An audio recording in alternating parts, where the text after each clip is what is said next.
Yeah, I mean, dude, it was like, I mean, if you actually look at the time put in, it was probably like 5 or 6 years into our career at that point, which is kind of a long time. Yeah, but the building blocks that you were kind of gathering for yourself and for the band at that time was so critical. And that's something that I've struggled with through my whole life in careers. Like, as musicians, I have a kind of an obsessive personality where I see something and I want it, and I'm like, I want to get right to that. And I think a lot of creatives have that, where it's like, I just want the end result now. I don't want to go through the process. Oh my God. Whether it's 6 months, 5 years, it's going to take how long it's going to take, right? Yeah. And like, it's hard to like skip the flow of the process. And if you do, you know, it still will come out and maybe work, but like, will it be as good, and will you be mentally ready for the next step if you do try to skip those things, right? Like, have you experienced 100%.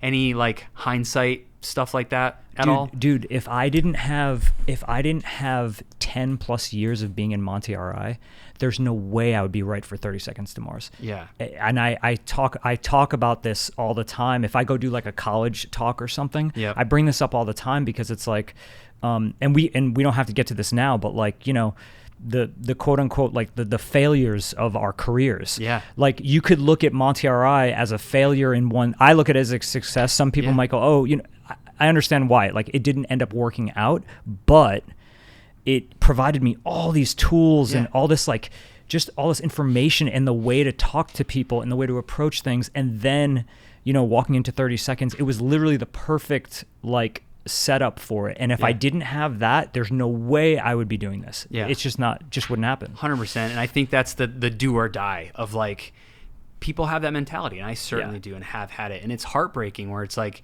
you get a no from somebody, and it's like, well, my life is over. I'm never going to be able to do this again. It's like, no, take that no, learn from it. Try to garner some feedback from that person if you can, if they're willing to give it. Learn from it, go give it another go, and at the right time, approach that person again, or a different person in the industry, whether it's an A&R person or a producer, whatever it may be.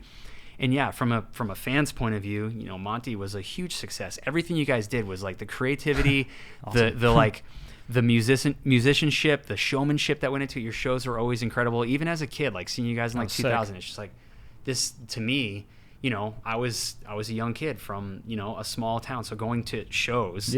Literally, dude, do you remember the Cappuccino Jelly Beans? Like all those dope ska bands from our town? Yeah, dude. Like going to those shows, I thought that I was at a Goldfinger show, you know, but it was like just seeing a band, seeing you guys at a VFW hall or whatever was like, to me. Sick. And there's all those moments. So it's hard when you're in it, but it's easy when you're outside of it to see and be like, well, they're a successful band. Sure, you know, and I'm seeing 100%. These bands at VFW halls, and it's like, to them, they're like, we made $5. Yeah. But to me, I'm like, they're rock stars. Yeah.